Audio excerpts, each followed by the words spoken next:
G'day mates, today I'll teach you everything you need to know about ResMed's MyAir platform and I'll show you how to score 100 points every day of the week. Let's jump in. Now to begin, what is MyAir? Let's take a look.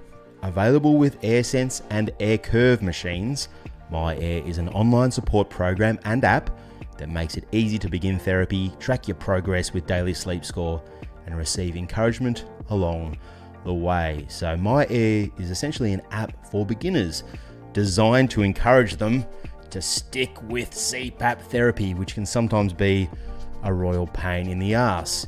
Now, ResMed really needs to update this information a little bit, because if we scroll down here to the FAQ, it says, is the MyAir app compatible with all CPAP machines? MyAir works exclusively with ResMed AirSense and AirCurve machines. They need to put an asterisk next to this because this isn't entirely true. You need to have an AirSense or AirCurve machine that has a cellular modem that is compatible with a cell tower in your location. So some of you might just be running into problems with your MyAir app right now if you've got an older AirSense 10 machine, or if you've got a brand new AirSense 10 machine that is a card to cloud machine. So these new machines, card to cloud machines, they don't have a cellular modem, and as such, they can't send data wirelessly to the MyAir app. If you want to find out more about this, just click the link above. All right, but anyway, I'm sure they'll update that one day. Let's head over to the MyAir web application. Now, a big thanks to Kathy Bacon, who's not only a wonderful person, she's also an admin on our Facebook group. If you'd like to join that group, click the link above, head on over and say hi to all those wonderful people. So how does ResMed calculate this daily score out of 100? Well, there's 4 categories, and each category contributes a certain amount of points to that score.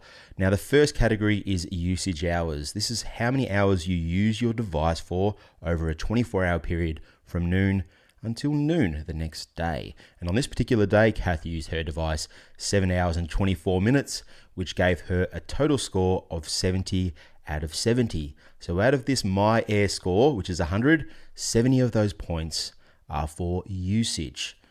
Now, what would have happened if she had 6 hours usage instead of 7 hours and 24 minutes? Let's take a look. I quickly just need to clarify one thing up here as well. What does events per hour mean? When you have an apnea, air stops flowing to your lungs for 10 seconds or longer. That is, you actually stop breathing. That, my friends, is not very accurate. An apnea is a 75% or more reduction in the airflow for 10 seconds or longer. Now, it's not saying it has to be 100%, it's 75% or more. More often than not, there is still some breathing. It's just heavily reduced, okay? So the airway is getting very narrow. It really shits me when manufacturers and doctors always just say, you stop breathing, you stop breathing, you stop breathing. I'll quickly show you what I mean. So once again, this is Kath's data, but now we're looking at Sleep HQ, which is my platform, and we'll take a look at her breathing. So you can see here there's 2 flags, OA and OA, both stand for obstructive apnea. Now let's zoom in on the one on the left. I'll just scroll in here. So you can see Kath breathing in, breathing out, breathing in, her airway is starting to get narrow, breathing's getting shallow, and then you can see it definitely reduces, but right here you can see there's still some breathing effort in there. She's still getting some airflow in, even though it's an obstructive apnea. Now, if we go forward, have a look here as well. ResMed's missed a flag right here. There should be another OA right there, but they've missed that one. That's okay. But this one here, have a look at this one. All right, breathing in, breathing out, breathing in, breathing out, and then complete flat line. So this one here is 100% no airflow getting through, but the other one, well, that might have been an 80%. So you don't have to stop breathing for it to be classified as an obstructive event. Just thought I'd clarify that for you all. Well, let's go back. Okay, usage hours. The point system for usage is calculated in hours and minutes. That's important. If you use your therapy for 1 hour, you get 10 points, or for 2.3 hours, which is the equivalent of 2 hours and 18 minutes, you get 23 points. And they've got a little table here. So you've got 1 hour, 10 points, 2 hours, 20 points, and so on. And once you get above 7, doesn't matter. You've got your 70 points. One thing you might not know is this is accumulation usage over a 24-hour period from noon one day to noon the next. So for example, if you got to 3 p.m. and you wanted to have a siesta, and you put your mask on for a couple of hours, that 2 hours that you use does contribute to the total usage over that 24-hour period. So if you use it 5 hours a little bit later in the night, 2 plus 5 equals 7, you will get that 70 points available if you reach that 7 hours accumulative. Now, just on this though, that will count as a mask on, mask off event, which is one of the other scores that we'll talk about soon. So just remember that if you're going to put your mask on, take your mask off for a siesta, and then put it back on and take it off again later in the night, that is 2 mask on, mask off events. Next up, we have mask seal with a maximum 20 points available. Let's check it out. Now, this is based on your mask leak rates. And this is excess leak rates. All masks leak. They've all got exhalation ports where the carbon dioxide shoots out from. You'll all feel that. You put your hand in front of your mask, you can feel the air coming out through the little holes. That's normal. This is leakage on top of that, excess mask leak. And it's measured in liters of air per minute. Now, 0 to 16, you get a perfect 20 out of 20 points available. And then as your leak rates increase, 17 to 18, 19 to 20, those points start to drop down. There's lots of reasons why leak rates are important, but the number one is this, and I'll give you a little demonstration. We'll head on over to Sleep HQ. So here we have, you can see right here, some really high leak rates. You can see these really high leak rates. Look, up at 44.4 liters per minute. And when that happens, when you get really high leak rates, have a look what happens to the flow rate. Now, the flow rate, remember, is someone's breathing in, breathing out, breathing in, breathing out. And the machine, the CPAP machine, the automatic CPAP machine, uses the flow rate, this information, in order to titrate the pressure, change the pressure to treat the apnea. But have a look at what happens right here. Look at the flow rate. It's a great big mess, and that's because the leak rates are really high. So when we have high leak rates, it makes the flow rate look really messy. And if we get a really messy flow rate, the machine algorithm has a terrible time automatically titrating the pressure. And that's why it's given these UAs, which are unknown apneas. It can't work out what sort of apnea it is.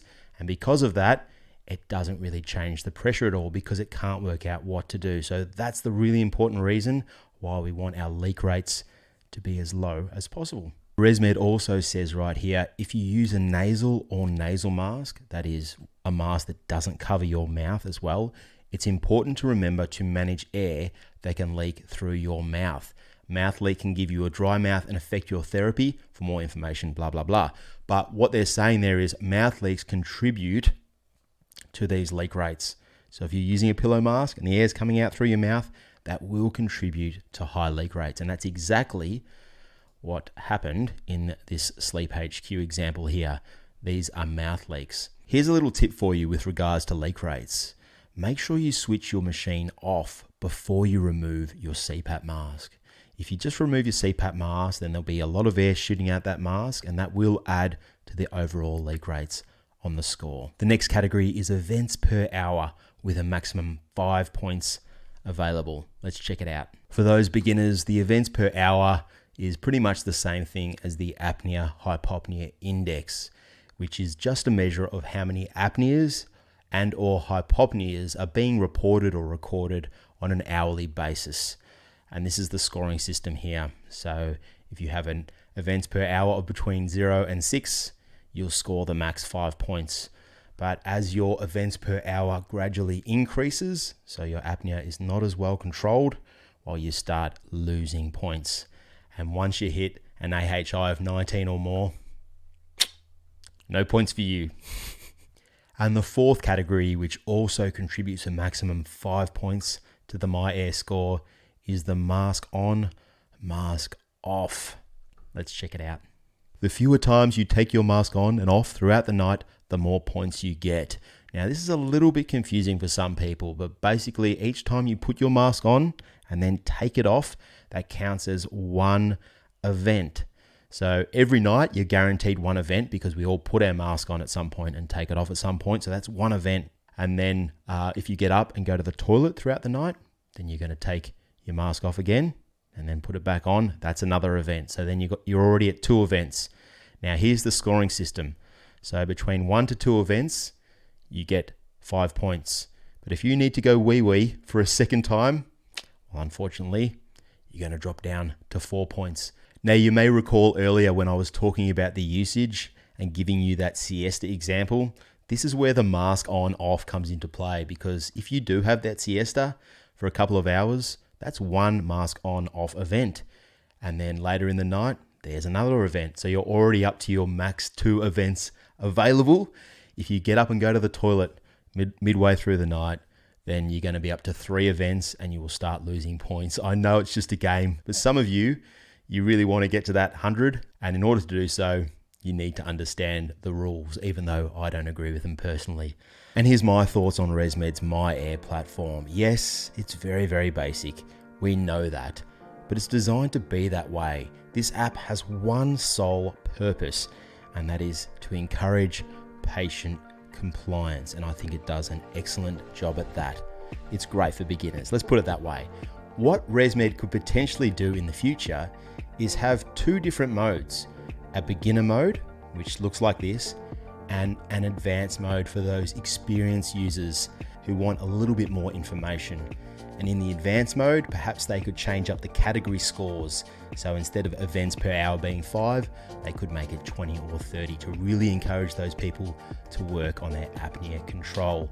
Now, for those of you that maybe can't access MyAir because you've got an older AirSense 10 machine with a 3G modem, or perhaps you've got a new ResMed device, one of the card to cloud AirSense and AirCurve machines. If you can't access MyAir, or you want a more advanced tool for CPAP data analysis and reporting, make sure you check out my free platform, sleephq.com. I'll just give you a quick show of the information you can get. So this is the dashboard on sleephq.com. You can see there's just so much more information available to you, so you can really deep dive into your CPAP therapy to get the best results. Have yourselves a great day, guys. Thanks for watching. Until next time, look after your mates and sleep well. Bye. Wax on, wax off. Mask on, mask off. Information, all the data for the mask seal, for that. I can't fucking talk right now. If there's anything that you want, if there's anything I could do, just call on me and I'll send it along with love from me to you. I got arms that long to hold you and keep you by my side.